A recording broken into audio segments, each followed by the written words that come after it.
આ તરફ મહેસાણામાં અકસ્માતમાં 4 લોકોના મોત થઈ ગયા છે। કડી અને નંદાસણ વચ્ચે ગમખ્વાર અકસ્માતની ઘટના, જેમાં રિક્ષા અને આઈસર ટ્રક વચ્ચે અકસ્માત સર્જાયો હતો। 4 લોકોના મોત થઈ ગયા છે। 2 લોકો ગંભીર રીતે ઇજાગ્રસ્ત છે। આ ઇજાગ્રસ્તોને સારવાર માટે ખસેડવામાં આવ્યા છે। તો મહેસાણામાં પણ અકસ્માતની ઘટના છે। આઈસર ટ્રક છે જે રિક્ષાને ટક્કર મારે છે, જેના સીસીટીવી ફૂટેજ છે તે પણ સામે આવ્યા છે। આપ જોઈ શકો છો, બેફામ પૂરપાટ ઝડપે જે આઈસર ટ્રક આવી રહ્યો છે ને સામેથી જે રિક્ષા આવે છે તેને ટક્કર મારી દે છે। અકસ્માતની ઘટનામાં 4 લોકોના મોત થઈ ગયા છે અને 2 લોકો ગંભીર રીતે ઇજાગ્રસ્ત છે।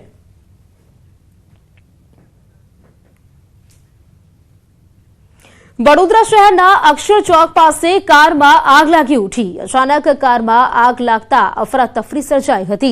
ઘટનાની જાણ થતાં ફાયર બ્રિગેડ સ્થળ પર પહોંચી ગઈ હતી। આગ લાગતા કાર સંપૂર્ણપણે બળીને ખાખ થઈ ગઈ છે।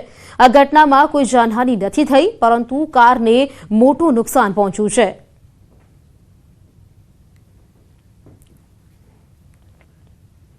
પશુ માલિકો ચેતી જજો, જાહેર રોડ પર રખડતા ઢોર મૂકનાર સામે કાર્યવાહી। મનપાએ 3 પશુ માલિક સામે ફરિયાદ દાખલ કરાવી છે। ઘાઘરેટિયા વિસ્તારના વિનય રાઠવા સામે બકરપુરા પોલીસ સ્ટેશનમાં ફરિયાદ નોંધાઈ છે, તો ફતેપુરાના વિજય લાલજી રબારી સામે કુંભારવાડા પોલીસ સ્ટેશનમાં ફરિયાદ નોંધાઈ છે। જ્યારે અટલાદરાના ભવન નવઘણ ભરવાડ સામે અટલાદરા પોલીસ સ્ટેશનમાં ફરિયાદ નોંધાઈ છે। રખડતા ઢોરના કારણે અવારનવાર અકસ્માતો થતા હોવાથી પોલીસ ફરિયાદ નોંધાઈ છે।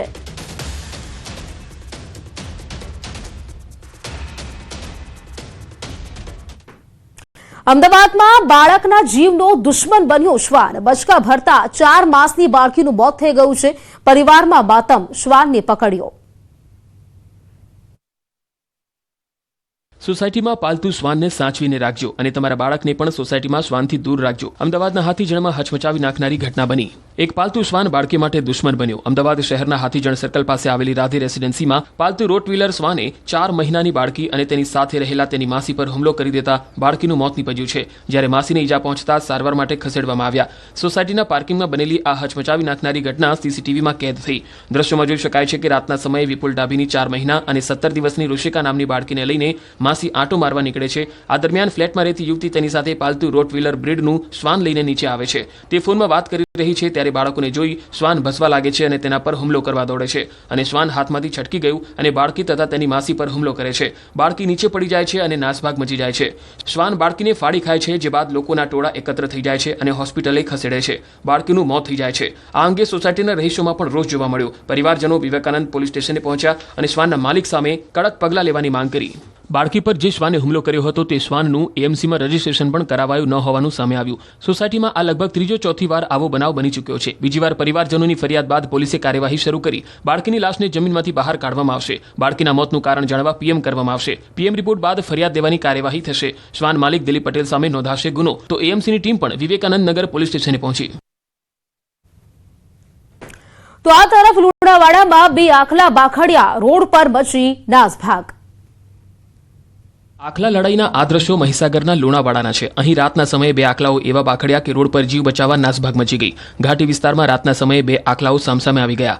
રહેણાંક વિસ્તારમાં બંને વચ્ચે લડાઈ થઈ। આખલા યુદ્ધ એવું જામ્યું કે તેની આડે જે આવ્યું તે બધું જ ગયું। 2-3 વાહનોનો બુકડો બોલાવી દીધો। પાર્ક કરેલા વાહનો પર આખલા ચડી જતા ભારે નુકસાન થયું। બીજી તરફ બાઇક પાસે ઉભેલા 2 વ્યક્તિ જીવ બચાવવા દોડ્યા હતા। 2 લોકોના જીવ માંડ બચ્યા। ઘાટીથી માંડવી તરફ જતા માર્ગ ઉપર આખલાઓના યુદ્ધને લઈ અને પસાર થતા વાહન ચાલકોના જીવ પણ તાળવે ચોંટ્યા। તો બનાસકાંઠાના થરાદના મુખ્ય બજારમાં મહાવીર કોમ્પ્લેક્સમાં સિલાઈ કામ કરતા યુવક પર હુમલો કરવામાં આવ્યો છે। આ હુમલાનો વિડીયો પણ વાયરલ થયો છે। સામાન્ય બાબતમાં ટોળાએ ધોકા અને લાકડી વડે યુવકને ઢોરમાર માર્યો। યુવકને ગંભીર હાલતમાં થરાદ સિવિલમાં ખસેડવામાં આવ્યો છે। પરિવારજનો ફરિયાદ નોંધાવતા થરાદ પોલીસ સ્ટેશન પહોંચ્યા છે। તો સિલાઈ કામ કરતા યુવક પર હુમલો કરવામાં આવ્યો છે, જેનો વિડીયો છે તે પણ સામે આવ્યો છે। આપ જોઈ શકો છો, 3 થી 4 લોકો દ્વારા આ યુવક પર હિચકારો હુમલો કરવામાં આવ્યો છે। ફક્ત સામાન્ય બાબતે યુવકને ઢોરમાર મારવામાં આવ્યો છે, જેમાં આ યુવક ગંભીર રીતે ઇજાગ્રસ્ત થયો છે। હાલ તો યુવકને સારવાર માટે ખસેડવામાં આવ્યો છે। જે હુમલો કરવામાં આવ્યો તેનો વિડીયો પણ સામે આવ્યો છે। લાકડીથી તેને મારવામાં આવી રહ્યો છે। જાણકારી સંવાદદાતા કિશોર જાણકારી સાથે જોડાઈ ગયા છે અમારા સંવાદદાતા કિશોર જે પ્રકારની ઘટના બની છે તેનો વિડીયો પણ સામે આવ્યો છે. સામાન્ય બાબતે યુવક પર માર મારવામાં આવે છે. જાણકારી શું છે આ વિશે? ચોક્કસ જે થરાદની મુખ્ય બજારમાં આવેલ મહાવીર કોમ્પ્લેક્સમાં સિલાઈ કામ કરતા યુવક પર કેટલાક અસામાજિક તત્વો તૂટી પડે છે અને તેને ધોકા અને લાકડીઓ વડે તેને જાહેરમાં માર મારે છે અને માર મારતા વિડીયો પણ સામે આવ્યો છે. અત્યારે તો આ યુવકને હાલત ગંભીર હોવાથી થરાદની સિવિલ હોસ્પિટલમાં ખસેડાયો છે અને તેના પરિવારજનો થરાદ પોલીસ સ્ટેશન પહોંચ્યા છે ફરિયાદ નોંધાવવા માટે. મહત્વની વાત તો એ છે કે આ યુવકને ઢોર માર મારવામાં આવે છે જાહેરમાં, છતાં પણ કોઈ વ્યક્તિ આ યુવકને બચાવવા નથી જતો અને યુવકને ઢોર માર્યા બાદ અત્યારે તો યુવકને થરાદની સિવિલ હોસ્પિટલમાં ખસેડાયો છે અને યુવકની હાલત અત્યારે ગંભીર છે. આ સમગ્ર મામલે પોલીસ સ્ટેશનમાં પરિવાર પહોંચતા પોલીસે પણ વધુ તપાસ હાથ ધરી છે. પ્રીતિ. બિલકુલ કિશોર, આભાર આપનો જાણકારી આપવા માટે.